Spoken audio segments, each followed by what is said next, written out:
Right now, there is food in your kitchen that belongs to you. Only you. Nobody else in your building has a claim on it. Nobody can walk in and take a share. You would call that normal. You would call it yours.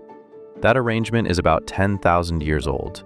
Before it, for roughly 300,000 years, that sentence would have marked you as a problem. Not a criminal, something worse. A problem the group had to solve. Anthropologists have spent a century writing down the rules that hunter-gatherers actually lived by. Not myths, not campfire poetry. Rules. Rules with real sanctions attached. And here is the number that should stop you. Christopher Boehm surveyed 48 forager societies looking for what happened to people who broke them. He found the same final sanction in almost every one. Not a fine, not a lecture. Removal from the group. In a world with no supermarket, being removed was the end of you. So here are 10 of those rules. 10 rules that held for 300,000 years. You break most of them before lunch. 10 rules, in order. What you own, what you say, who leads, who eats, who raises the children, and what happened when we quit all of it. Let's go. Rule 1. Whatever you bring back is not yours. This is the one people cannot get their heads around. Richard Lee lived with the Jew/Hoanzi of the Kalahari through the 1960s, and he weighed things. Actually weighed them. A hunter walks 8 hours. He brings down a large antelope, 200 kilograms of meat. His share, as the man who did the work? Nothing special, nothing at all by right. The meat belonged to whoever owned the arrow, and people traded arrows constantly. So a man could sit in camp all day, own the arrow that did the work, and become the host of the feast. The hunter got a portion like anyone else. Read that again. The system was built so that skill could not accumulate into status, on purpose. Anthropologists call it demand sharing. If you have it, and I ask, you hand it over. There is no polite version of no. Among the Hadza of Tanzania, researchers found that meat from large game was distributed across the entire camp within hours. Not stored, not saved for the family, gone. Now try that in your life. Somebody walks into your kitchen, opens your fridge, and takes your food. You would not call that a rule. You would call the police. Rule 2. You are not allowed to be pleased with yourself. This is my favorite one, and it is documented in beautiful detail. Among the Jew/Hoanzi, there is a practice anthropologists translate as insulting the meat. A hunter comes back with a huge animal. He does not announce it. He sits down. He says he found nothing. Maybe a small thing. Barely worth carrying. Everyone knows he is lying. Everyone goes out anyway, and when they see the animal, they complain, loudly. It is thin, it is bony. Why did you make us walk this far for a bag of bones? Richard Lee got this explained to him directly after he bought a large ox as a Christmas gift for the camp. He was proud of it. He picked the fattest animal he could find. For days, people told him it was a worthless, skinny animal and they would all go hungry. He thought he had been cheated. He had not. He had been welcomed. A hunter explained the reason to him plainly. When a young man takes a lot of meat, he starts to think of himself as a chief. He starts to think of the rest as his servants. So we speak of his catch as worthless. This cools his heart and makes him gentle. That is a deliberate psychological technology. It is roughly 400 generations old. It has no equivalent in your workplace, where the entire structure runs on the opposite instruction. Update your profile. List your wins. Cool your own heart. Nobody else will. Rule 3. Nobody gives orders. Not fewer orders. None. Boehm's central finding has a name, and it is a good one. Reverse dominance hierarchy. In a chimpanzee troop, the strongest individual dominates the rest. In a mobile hunter-gatherer band, the rest dominate any individual who tries. The tools were graded. First, they ignore you. Then they mock you, in public, constantly. Then they refuse to cooperate with you, which in that world is severe. Then the group physically moves and does not tell you where. And at the far end, they remove you permanently. Boehm found accounts of that final step across his sample. The consistent trigger was not laziness. It was not incompetence. It was a man who would not stop trying to give orders. There were leaders. Of course there were. But leadership was task-shaped and temporary. The best tracker leads the tracking. The best negotiator handles the neighbors. And then it ends, and he goes back to being nobody in particular. Your entire economic life is organized around a permanent version of the thing they would have expelled you for. Rule 4. You own what you can carry and nothing else. The Jew/Hawansi moved camp roughly 6 times a year, sometimes more. A woman's full personal kit, everything she owned in the world, came to somewhere around 10 kilograms. A man's was similar. That included tools, ornaments, and a carrying bag. 10 kilograms. That is 1 airline carry-on with room left over. Anthropology made the famous argument out of this in 1966, and the phrase stuck. The original affluent society. The point was never that they were rich. The point was that affluence has 2 roads. Produce a great deal or want very little. They took the second road, and Lee's numbers backed it up. He clocked adult Jew/Hawansi at somewhere between 12 and 19 hours a week getting food. 12 to 19 hours. Then you are done. That was the working week for 300,000 years, and we replaced it with 40 hours, plus the commute, plus the emails at 11 at night. There is a catch, and I will come back to it, because the picture is rougher than the poster version. Rule 5. Nobody eats while someone watches. Eating alone in front of others was, in most documented forager societies, close to unthinkable. Not rude, structurally impossible. Food moved as it appeared. This is worth pausing on because it explains something about you. The awkwardness you feel eating in front of somebody who has nothing is not politeness you learned. It is very old machinery still running. You inherited a nervous system tuned for a room where food was public. And the camp was built to make hiding impossible. Look at the layout. Jew/Hawansi camps were a ring of grass huts around one open space. Entrances faced inward, every single one. Camp diameter, in the mapped cases, often under 20 meters. Hearths sat a few meters apart. Wiessner mapped which huts sat next to which, and the spacing turned out to track social closeness almost exactly. The architecture was a diagram of the relationships. Now run the consequences. There is no room to eat in. There is no door to close. 20 to 30 people are inside earshot of your entire day, including the arguments. A quiet conversation at one hearth is audible at 3 others. Rule 1 does not need a police force in a camp like that. It needs a sightline. You cannot hoard what 30 people can see. Privacy was not restricted. It had not been invented. And the first thing every one of us does with money, in every culture, the moment there is enough of it, is buy distance. A bigger place. A room of one's own. A wall. We spent 10,000 years engineering our way out of a 20-meter circle, and then invented a word for what we found on the other side. Rule 6. Other people's children are your work. Barry Hewlett spent years with the Aka in Central Africa, and he counted things other researchers had walked past. Aka infants were held by around 20 different people in a single day. 20. Fathers held their infants for hours, which at the time was reported as an anomaly, and later turned out to be the pattern in a lot of foraging groups. Among the Ife, infants at 18 weeks were spending most of their time in the arms of somebody who was not the mother, passed between roughly 14 caregivers. Compare that to the modern arrangement. 1 woman, 1 flat, 8 hours, no relief. We built that in about 3 generations and then invented a term for what it does to people, and the term is postnatal depression. Rule 7. The old are the most valuable thing you have. Kristen Hawkes went to Tanzania to study the Hadza and ended up watching the grandmothers. She measured foraging returns by age, and the result was not what anyone expected. Older women, past childbearing, were bringing in tubers at rates that beat every other group in camp, and they were feeding grandchildren with it. That is the grandmother hypothesis, and whatever you make of the evolutionary argument, the ground-level fact is solid. In a world with no written word, an old woman is the only copy of where the water was in the drought 40 years ago. You do not put that in a separate building on the edge of town. Rule 8. You must be tied to strangers you rarely see. This one is gorgeous and almost nobody knows it. Polly Wiessner documented the Jew/Hawansi system called hexaro. It is gift exchange, and it is compulsory in the sense that having no partners is not an option. You give an object, months or years later, something comes back. The object itself is nearly worthless. Beads, a knife, an arrow.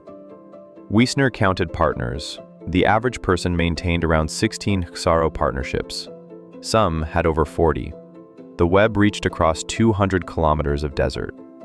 And now the point. The objects were never the point. The partnerships were an insurance policy written in beads. When your waterhole failed, you did not starve. You walked 4 days to a man you had been giving trinkets to for 20 years, and he had to take you in. That is a distributed famine relief network with no writing, no state, and no money. And it was running while your ancestors were still deciding whether pottery was a good idea. Rule 9. Marry out and go. Foraging groups practiced exogamy hard. You marry outside your immediate band. And then, in a great many documented cases, the young couple spends the first years living with the wife's family. The man leaves home and moves in with his in-laws. He is the outsider. He has to earn it. This does two things. It stops the group from folding in on itself genetically, and it stitches bands together, so the camp 40 kilometers away is not a rival tribe. It is your daughter's household. Genetic work on Upper Paleolithic remains supports it. At Sunghir in Russia, the individuals buried together turned out not to be close relatives, which is what you would expect if mating networks were deliberately wide. Rule 10. The group can remove you, and there is no appeal. We are back to Boehm's finding, and it is the rule that enforces all the other 9. There is no court, there is no sentence. There is a slow, collective, unanimous decision that you are no longer part of this. And in that world, alone means finished. Not lonely, finished. No stored food, no shelter you can hold by yourself, no second group obliged to take you, because your Xaro partners were tied to the band as much as to you. Every rule above is enforceable because of Rule 10. That is the whole architecture. So look at what those 10 rules have in common. Every single one is a device for holding a group of about 30 people together when there is no law, no writing, and no way to store value. And here's the part that reorganizes everything. You were not designed to own things. Read that again, because it is the center of this whole video. Your instincts, the ones that feel like personality, were shaped in a system where accumulation was the primary social offense. The reflex to share food, the cringe at bragging, the rage at somebody who takes more than their share and gives orders about it. None of that is morality you were taught. It is equipment. And the equipment is still running. That is why the modern arrangement is so quietly exhausting. You spend your life doing the thing your nervous system was built to punish in other people. Some of you are thinking this is a romantic picture, that I am selling a lost paradise where nobody suffered and everyone shared. Fair question, and no. The same societies had brutal arithmetic. Boehm's data on expulsion is data about people being removed to a certain end. Infant mortality in forager populations runs around 20 to 30% in the first year in the better documented cases. Violence between groups was real, and among some documented forager populations, the rate of violent conflict was higher per head than in modern states. Nobody was voting on this. You were born into a group of 30, and those 30 were the whole world. And there is a second correction, on the affluent society figure. The 12 to 19 hours a week is real, and it also leaves things out. It counts hunting and gathering. It does not fully count processing, tool repair, water hauling, and childcare. Later researchers pushed the honest figure higher. It was still less than 40. It was not 4. So the rules were not kind. They were load-bearing. Different thing. Now, the second confirmation, because everything so far is anthropologists watching, I want a controlled test. In the 1990s, a group of economists took a game out of the laboratory and into the field. The ultimatum game. 2 players. One gets a sum of money and offers a split. The second player can accept and both get paid, or refuse and both get nothing. Western university students, the standard subject pool, offer around 40 to 50% and reject stingy offers. For years, that was reported as human nature. Then they ran it in 15 small-scale societies on 4 continents, and human nature fell apart. The Machiganga of Peru, who farm and forage in largely independent households, offered around 26%, and the low offers were accepted almost every time. Nobody was insulted. Why would they be?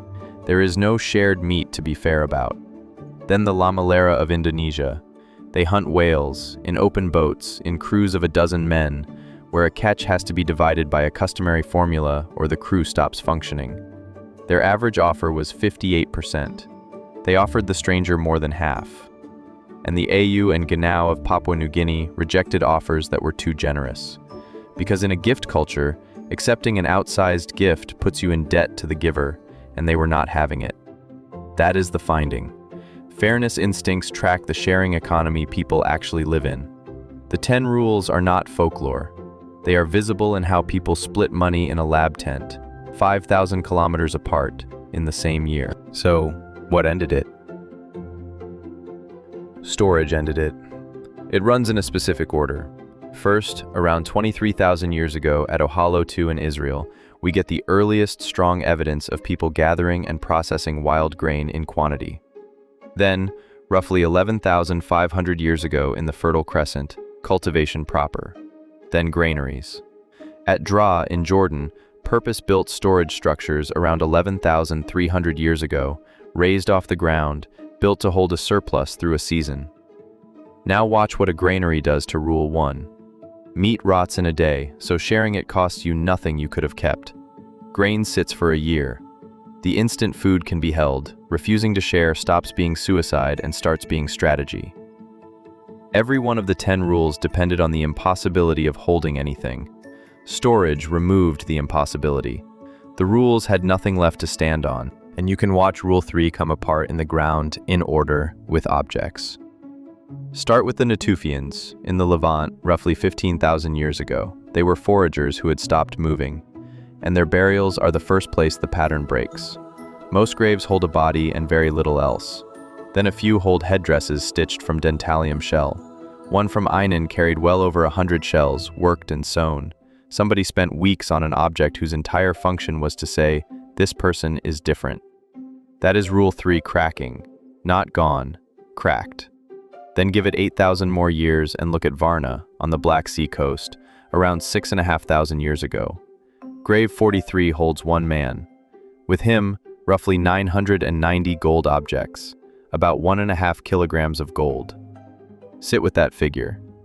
That is more worked gold than had been found in the entire rest of the world for that date, in one hole, with one man. From a camp where a hunter had to call his own antelope a bag of bones, to a single burial with 1.5 kilos of gold. The distance between those two facts is the whole story, and it took under 10,000 years. And the price landed in the skeletons, which is where I want to leave the theory and give you numbers. Average adult height in the Eastern Mediterranean before farming ran about 177 centimeters for men. After the transition, it fell to around 160. Women fell from roughly 167 to 155. That is a body giving up more than 15 centimeters. Teeth went first, honestly.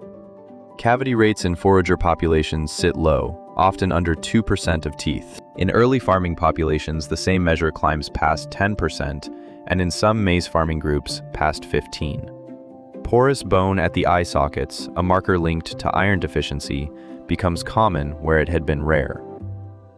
And it took until roughly the 20th century for average height in those regions to climb back to where it had been before anyone planted anything. That is the bill. You are reading it in bone. So what if the 10 rules were never about generosity at all? What if every one of them is a compression algorithm for a world with no hard drive, no writing, no storage, no money? Where do you put value? You put it in other people. You put it in obligations, in partners, in a man 4 days walk away who owes you. And what if the thing that feels wrong about modern life is not that we are selfish? What if it is that we finally built a place to put value that is not a person, and then we put all of it there? Look at what that reframes. Your possessions are not a reward. They are a storage medium that replaced the one your instincts were written for. That is why a full flat and an empty phone can happen in the same body on the same evening. We traded 150 obligations for a lockable door, and most of us never even knew it was gone. So the 10 rules are all still in you, running, with nothing to run on. The cringe when somebody boasts. The flash of anger at the person who takes more and explains why he deserves it. The urge to feed anyone who sits at your table. That is Rule 2, Rule 10, and Rule 5, 300,000 years old, firing in a kitchen with a locked door.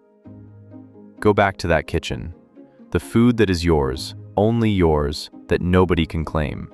It is still yours. Nothing in this video changes that. But now you know it is the newest thing in the room, and the oldest thing in the room is the part of you that feels faintly strange about eating it alone. Now I want to hear from you. Of the 10, which one would you actually keep? Not admire, keep. Give up the lock, give up the boast, give up the orders, and live under it. Tell me the number in the comments and tell me the one you would refuse, because I suspect it is the same one for almost everybody.